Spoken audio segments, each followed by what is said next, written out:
Hello, hello. I'm Lena V, your host of A Life on Purpose. And this is a show grounded in the philosophy of Ikigai, where we explore what it really means to live a life of purpose in a holistic sense. And today I am so excited to present to you the amazing guest that we have, Ariana Oluwole. And I can guarantee you, she is going to blow your mind. This woman is an edupreneur with so many national and international speaking experiences. She's a TEDx speaker and is also very heavily involved in building education centers in different types of social activities in her home country, Sierra Leone, and beyond. So I am excited to present you to her and her to you.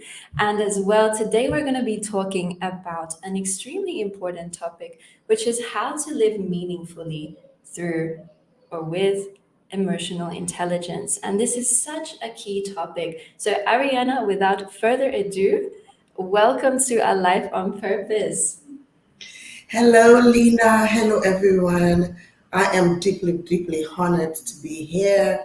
And I can feel it that it's going to be a life changing experience for myself again and for all of our people joining us from around the world.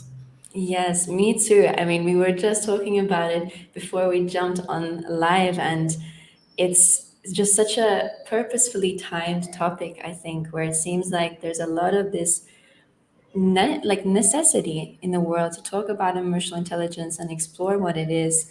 So I guess I kind of wanted to kick off with a question of why is this topic so important to you, and how would you define like what emotional intelligence is? Excellent. Thank you.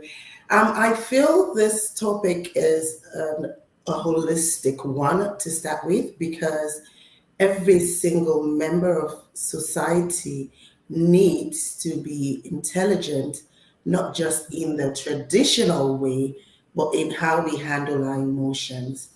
I feel like when we were created, if you believe in the higher power, we come in with loads and loads of energy, and everybody is like a fizzy drink. Think about a fizzy drink waiting to pop, explode, different directions, Mm. um, with lots of not fizzy liquid, but lots of good juices and enrichment and life and laughter and joy. But in the process of just finding yourself and finding that meaning, so Ikagi, Ubuntu in Africa, I am because Mm. we have to be able to tune ourselves in. And this is why emotional intelligence has become the heartbeat of nearly every single thing that I do. Because I know Mm. that if you cannot have the elements, so if you cannot manage yourself, if you cannot regulate yourself, if you cannot go deeply, intuitively to find motivation, if you cannot just look around and say, okay, this is what I need in terms of self-awareness. If you cannot show empathy to those around you, regardless if you are connected to them or not, then you are basically living a life without purpose. Mm. Wow. I love how you explain that, especially with the fizzy drink analogy. And I guess what would you say, when it comes to emotional intelligence, like what are some examples of a highly intelligent or emotionally intelligent person? So that, I think sometimes when we hear this term, I know even for myself, it's like you know what it is, but then how do you define it? How does it show up in life, right? And I think that helps us to then be able to identify, like, well, where am I maybe missing aspects of emotional intelligence that I get to deepen in myself. I think you asked the most brilliant questions, by the way, Oh, Lina. thank you. Um, so, how does it show up? There is no guidebook um, because we're all forming. Remember when we started out having our chat? We're all part of this kaleidoscope, patterns and rays and beams of colors. and light. But there are attributes, and emotional intelligence, if it's where a person is not loud, an emotional intelligent person is deep, deep in terms of listening abilities, Mm. to listen a lot. They're very intentional. And I'm not saying in a goal, step by step, obsessive Mm-hmm. compulsive disorder. No. I'm talking about them being guided by their gut, by that deep search for meaning and purpose, and being supported by what they like, their passions, their Mm. vocation, their truth. Um, so, an emotional intelligent person is also someone who is in the process constantly of making positive changes. Growth is a big factor for them. Um, Mm. they're never satisfied with just being in one place. They want to be able to see different perspectives. They want to be able to hear from different other people. They want to also be challenged, Mm. um, which you could see in a different superstars from around the world. They're big in terms of legacy. So you could talk about Maya. I wish I could meet Maya. That's like someone I Mm. admire. So Maya Angelou was Mm-hmm. a deeply emotionally intelligent person because she could show you her sensual, raw, authentic side in 1 minute. And the next second, she goes into her deep, soulful, Mm. intellectual being. And Ooh. it's knowing that balance that makes you intelligent emotionally. Knowing Mm-hmm. that I can be a party animal tonight. It's Friday, and I need to recharge. Yeah. After I cannot go bumping into a heavy Saturday because it's going to deplete my energy, my goodness, my strength. So it's really just being attuned with who you are versus what you're offering to the world. Emotionally intelligent people are deep into service. They're Mm. like highly committed and devoted to others. They have a heart for humanity and for the universe. And that's how we get to identify. And I think you're also a deeply emotionally intelligent person. And I think that's why we connected many months ago. Mm. Wow. So many, I'm just in awe of listening to you, honestly. So many golden moments and key things that you just explored that I think, thank you for that insight as well.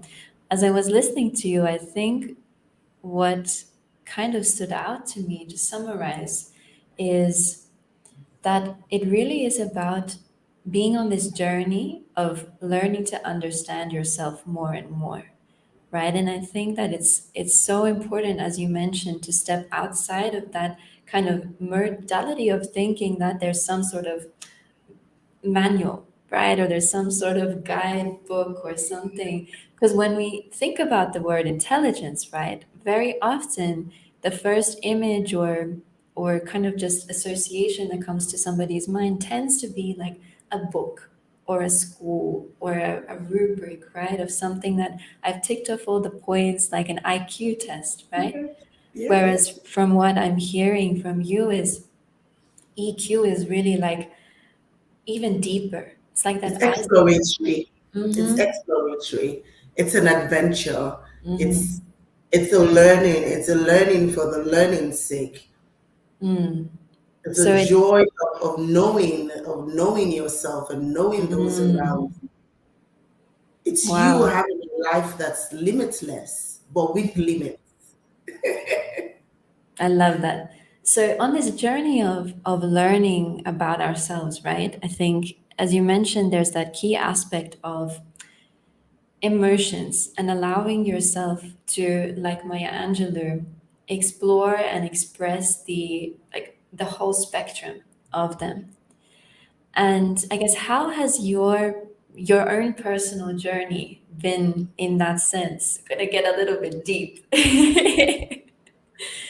Because there has to be a reason, when we have a topic that is so close to our heart, often it's because that's the thing that we've had a lot of experience in and challenges in. So I'd love to hear kind of how you've had this exploration within yourself and in developing your emotional intelligence when it comes to living more meaningfully. Thank you. Thank you for that. That's pretty deep, and I'm going to have to self regulate myself. So I'm here, and my palms are sweaty a bit, and I'm like rubbing them in, like, okay, calm down, no panic buttons here. No panic buttons. But yeah, day to day, I can tell you for a fact that's what I do. I try to just install habits that support my very interesting, vast array of life. So I'm into education. Um, that's the main focus.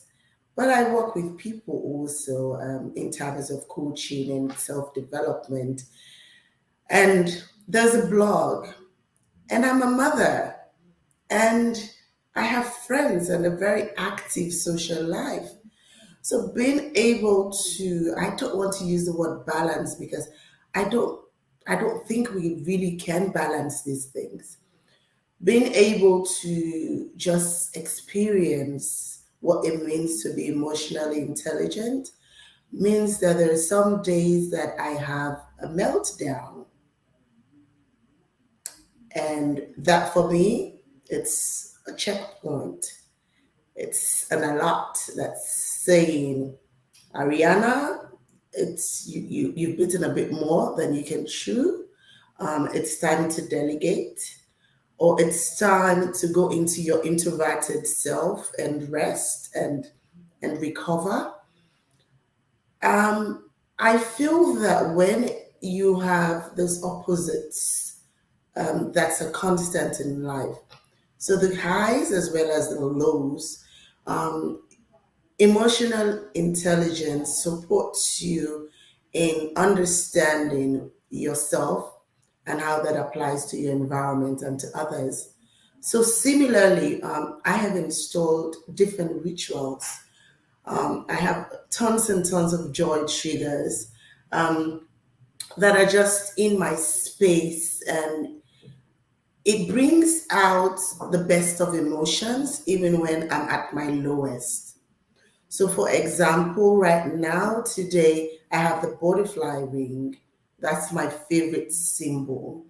And if I were having a hard day, just taking a look, a few moments away from whatever that email was that pissed me off, taking a moment to look at this butterfly and what that symbolizes for me, rebirth, Mm, process, change, beauty, destruction, mm, it really just grounds me and brings me back to myself. An interesting conversation I had with my 11-year-old a couple of days ago was, I was like, how would you describe your mama if someone asked you in a few words? And he shocked me, but he was being truthful. He mhm. said, my mama is the kindest,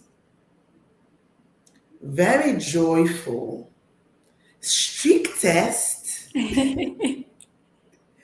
crazy and cool human I've ever met. And I'm Wow. like, how can one person be all of that? And then he said, do you want me to tell you the truth? You can be all of that in just one day. Mm, wow. I love that. Wisdom from an 11-year-old. I think kids always they are just bearers of wisdom and truth and light, and like I always say this, my own son is my greatest teacher. But Yes. you know what? I really felt when you said that this is something that is really important to remember as human beings, that it's the and, right? The I can be happy and perturbed by something and grieving and, fill in the blank.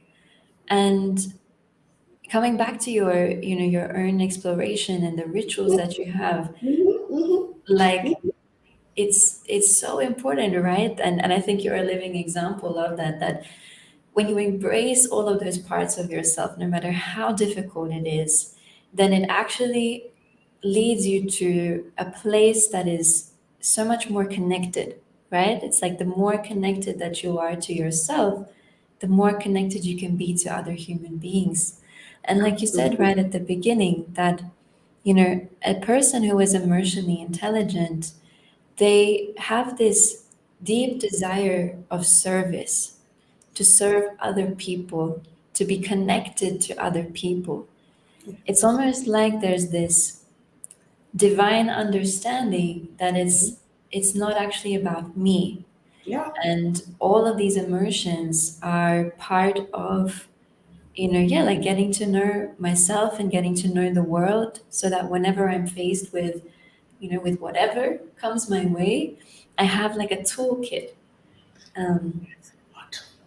so That's it's the word. That's the word. The toolkit. To have that toolkit. And if I may go a little deeper, of it's really course. not it's really not about you putting a definition to every emotion that you feel. Mm, Because I feel for most of us, and this is why when I teach on this subject, I do not exclude myself, because it's a process. mm, So knowing that every emotion is valid is your number one truth.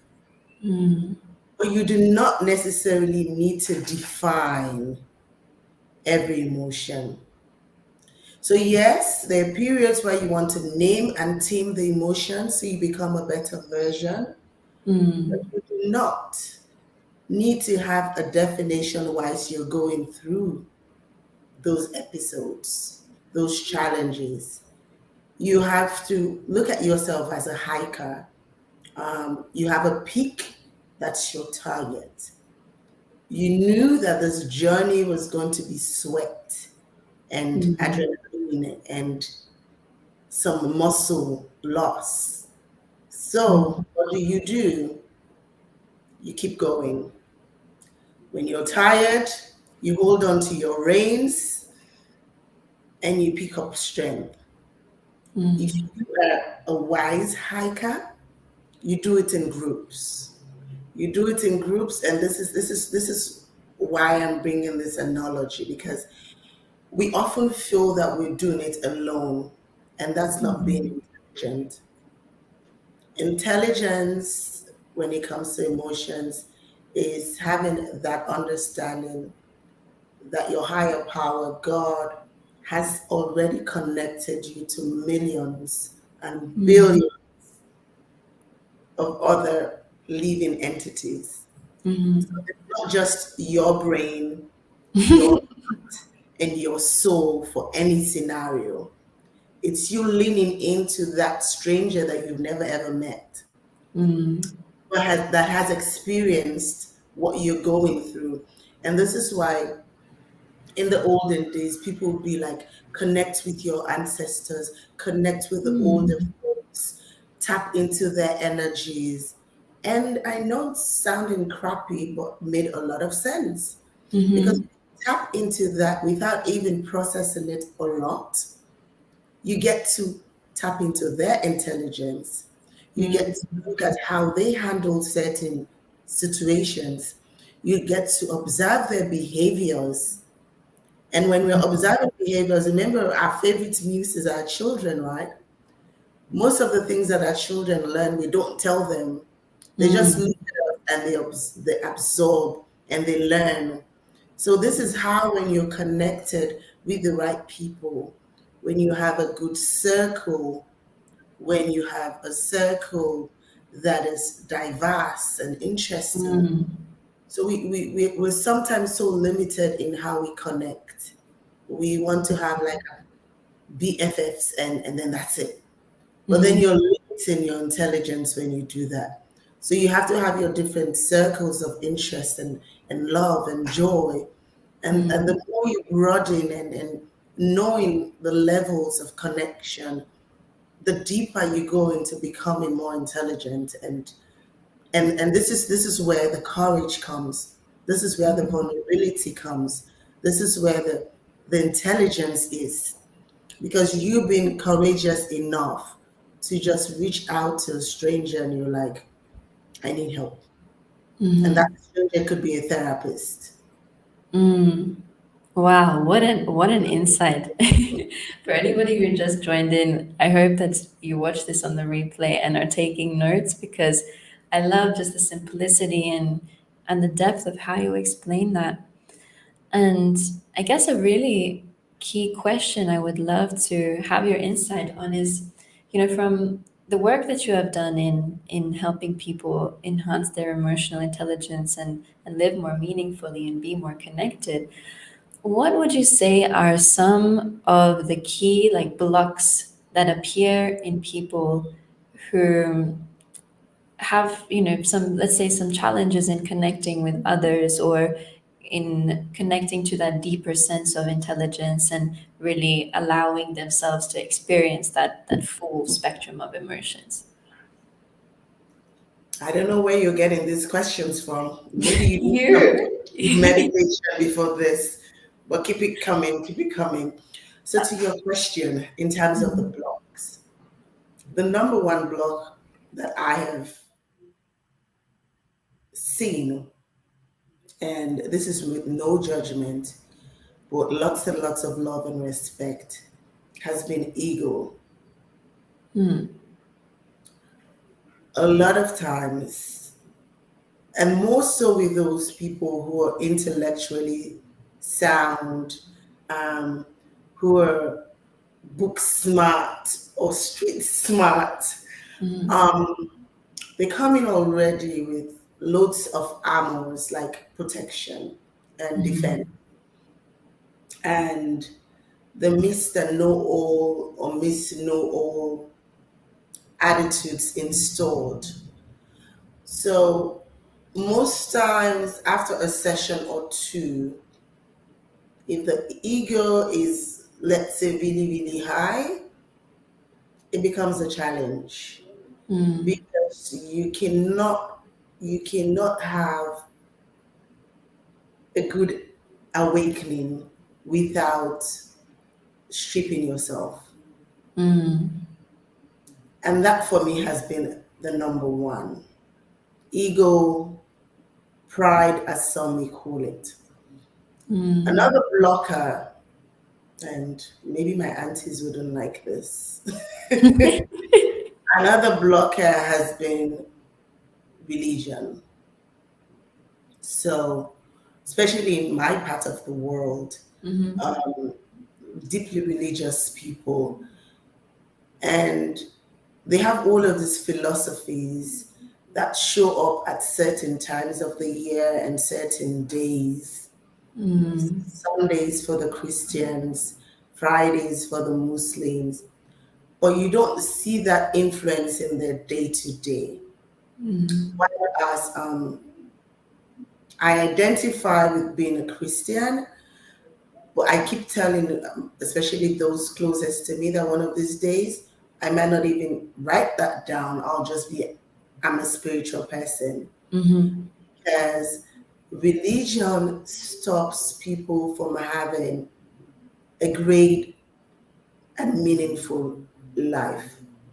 They are constantly judging others and themselves.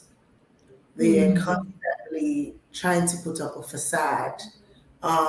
These are the societal expectations. And it's painful to see because most people do not reach their potential and are able to blossom and flourish. Because by the time they realize they had gone past their prime, So because of how we are developed biologically, Mm-hmm. it gets to a certain point, and the scientists can correct me on the call. It gets to a certain point where life becomes very interesting for you. It's you could literally die in a minute. So you find out, especially for men, they become like really reckless, quote unquote, when they're older because they've been there and done it. They've seen life for what it is. And so they take off this ego and all of these extra expectations and they just do what they want to do. Similarly, with women, the wild woman, which I associate myself with, the Mm-hmm. wild woman, the older they become, they equally strip themselves. And then they start doing all of these ridiculous things, and everybody will be like, she's too old to do that. Why is she pulling a Tina Turner on us? Why does she have on a mini skirt? But my point is, we don't have to wait for a certain point in our lives to Mm-hmm. be our best selves. We can Mm-hmm. literally start now. So if we can get rid of the obsession that we have with religion and Mm-hmm. embrace spirituality, if we can lose the pride, and then lastly, if we can know and believe that every day in this life that we're living is another opportunity, and this is not wanting to sound cliche, but literally every day is another opportunity for you to try again. Then Mm-hmm. we judge ourselves so hard. Um, Most people, especially entrepreneurs like us, they get to give up because they keep judging themselves based on Mm-hmm. the seasons, forgetting that even the natural order of things gives you winter and summer and autumn. In Sierra Leone, I have dry season, no water in some areas, and then the rain keeps pouring, and everybody's like, "Oh, you gotta stop." So if Mm-hmm. that happens to the earth, equally it can happen to us because we are spiritual beings having a physical experience. Mm-hmm. Wow. We honestly, I feel like we need to have a part two of this conversation. See how it goes. You just keep throwing it out. Like I'm here in my head, like, wow, I want to hear more on this point and that point and that point. But wow, where do I even begin? Um, you know, there's something that, as you mentioned, the rain and the analogy with the earth, which is just so beautiful, right? Because we are the earth as well. We are connected, and so many parts of our body and system as well have so much mirroring to how nature is, right? There's something that I remember I picked up. I don't know where I heard this, but it really stuck with me when it came to appreciating and, as you said, not judging the range of emotions and experiences that come with just being a human. And it said that the if you don't know, or if you don't allow yourself to experience everything on the spectrum that is considered, to be painful or agonizing, upsetting, etc., then at the same time, you also rob yourself of experiencing joy. And I remember for myself that really was empowering because I've always been someone very connected to my emotions, very connected to the emotions of other people. And for the longest time, I used to think that this was a weakness, because especially you would know, like being a woman who steps into now the business field and just by society in general, you're told to, not show your emotions or not cry so much or like, put on a strong front, like be strong. And when I heard that statement, it really changed everything for me. And I realized that I don't want to stop feeling because this is a part of who I am.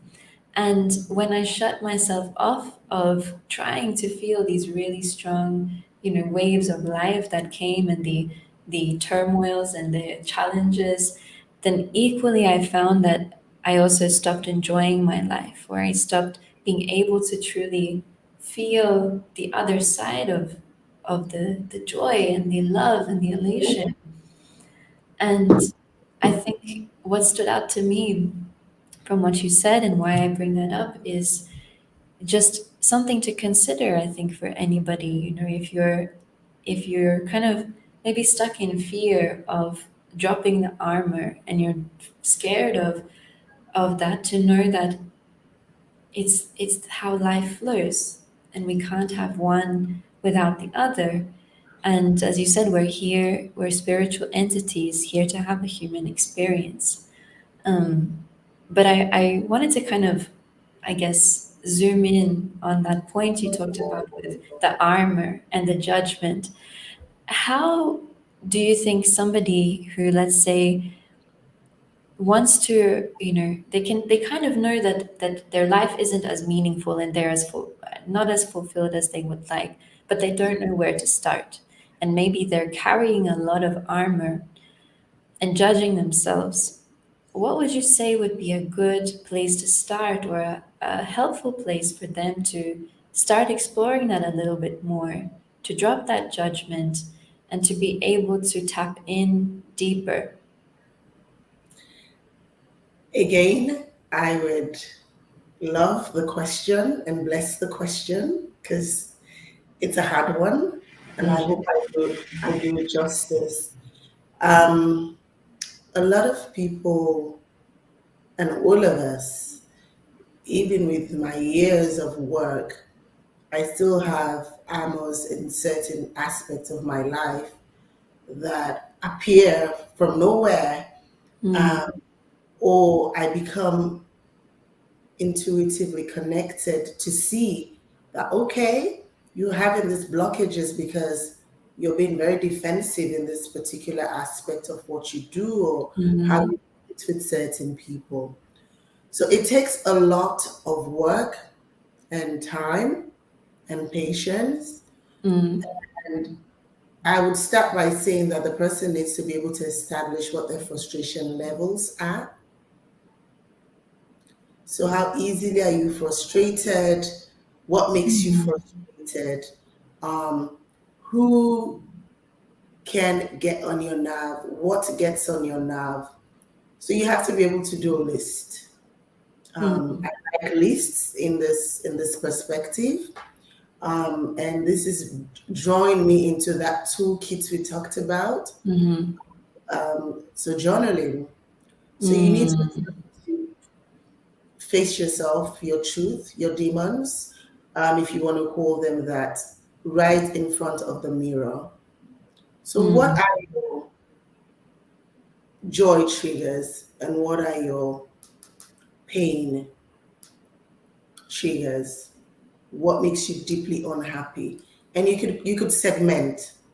You could mm, talk about relationships. You could talk about career. You could talk about health. So you do a list and you try to be as honest as you can with mm, yourself. And if you are blessed with people who you trust, mm, people who you're connected with, you could also ask them, I don't want this to be a workshop for anyone. I just want it to be a truth dare mhm, session. Like, mhm, so what do you think triggers me negatively? Just over dinner or something. And if they love you, they're going to tell you. You, mhm, you add that to your pile. So what this is doing is like really the basic elements of emotional intelligence, which is like becoming more self-aware of who you are. mhm, So once you're able to figure out who you are and what you're hiding, because it's really the fear of being discouraged, the fear of being judged, mhm, the fear of failing, the fear of non-achievement, just mhm, the fear of being seen. mhm, mhm, And we all have these different fears that come up. So being able to acknowledge why they're coming up, and you can go deeper. So mhm, I cannot stop this answering this question without talking about the feelings, the sense, the actions that are connected to both the joyful things and the negative things. Wow. So you have to be able to figure out if it's noise that puts you on the spot. What was your first experience with noise? And what did that bring out? Was it a father or mother that was constantly yelling and asking you to do better in school? You need to go back to the root of the issue. And once you go back to the root of the issue, you're now going to tell yourself that, hey, Ariana, Mama no longer controls me. I am a cool adult. I'm a powerful. So another tool. So you start from within, deeply motivating yourself using affirmations. So whatever is your fear, you speak to it in the affirmative way. And you say it and you think about how you feel when you say it and how powerful and how transformative that is for you. And you write it down, you turn it into your wallpaper. Technology has been just a blessing for us. You print it out, you get to see it every day. And these are the subconscious ways that you get to make these changes in terms of removing the armors. Lastly, I know we don't like it when we say you need help, but there are certain levels of heaviness and defensiveness that professionals and non-professionals get to that you cannot uncover by yourself. There's no YouTube DIY that can help you through that. You're going to need an accountability partner. You're going to need a coach. You're going to need a therapist. You're going to need a counselor. So you're going to need professional support to unveil and uncover some of these armors. And as much as people do not necessarily want to accept that, that's like one of the truths that I cannot do justice to this conversation without offering it. A lot of times we feel that we don't want to lay ourselves bare with strangers. But I feel safest even like with strangers. And another stumbling block could be finances. So I'm going to share my personal experience with that. The first time I got into therapy, I was a broke entrepreneur. Outwardly thriving businesses. I mean, outwardly I was shining. Newspapers, news outlets, but I was broke and I needed help. So when I acknowledged that I needed help, even at that time, I'd already was into coaching. I was an assertiveness coach and I was doing leadership training, but I knew it that I needed help. So I reached out to those people closest to me in my circle. And I'm like, I think I need support in this and this area. So I'm looking for a therapist with this kind of experience.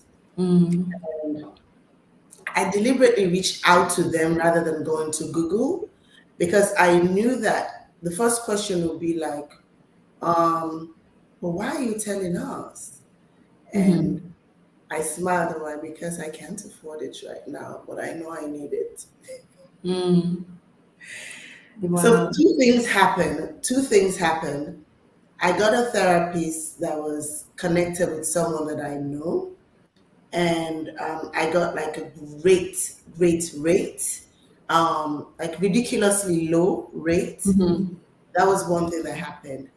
I started on the sessions and one of my friends just sent me a gift card and covered 3 months. And at the end of that 3 months, I could do it on my own. That's So amazing. do not block yourself with finances. Professionals, we tend to block ourselves with the financials. Oh, I can't afford this. Oh, it's not in the budget. Put it out. Call out for help. Yeah. Wow. You just shared so many valuable tools. I think this is something I'm going to have to go back and listen to as well because, you know, it's important to remember that we're all on this journey, right? It's a process every day. I'm also exploring things about myself. I'm not perfect. I make mistakes. My triggers come up, and it's like this. To use your analogy, actually, like you're climbing the mountain, and then you think, oh, look, I'm at the peak. And then once you get to the peak, you see there are like 10 other mountain tops to climb around you. Right? So I think if I can share what has been in addition to everything you said, like that, I have nothing to add. That was incredible, and your expertise really shines through.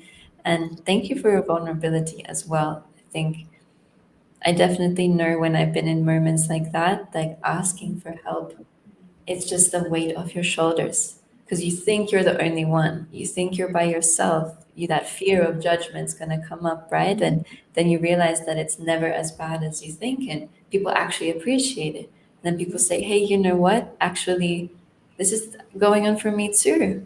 And then Yes, you realize everybody's in this boat. everyone. Exactly. I always think that no matter where we are in life, we experience very similar things just at different time slots. But to add to what you said, I think giving yourself a lot of grace as well.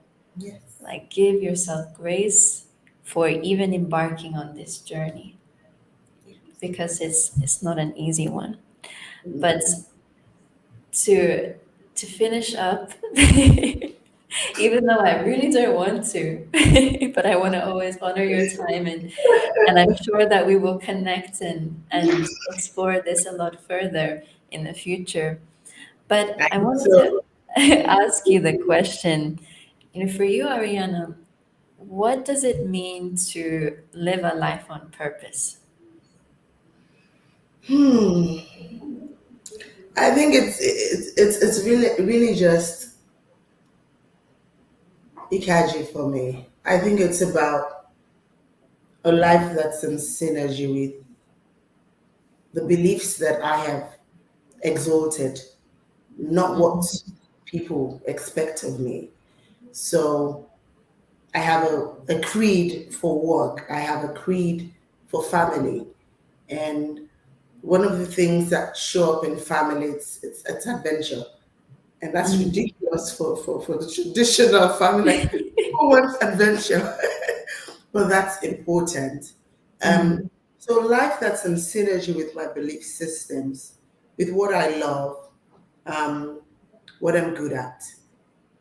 Um, and each time, so I have a battle with myself. So each time, especially when I have good energy and I'm energetic, I'll be asking myself when I pray or when I meditate, how can I serve better? What more can I do?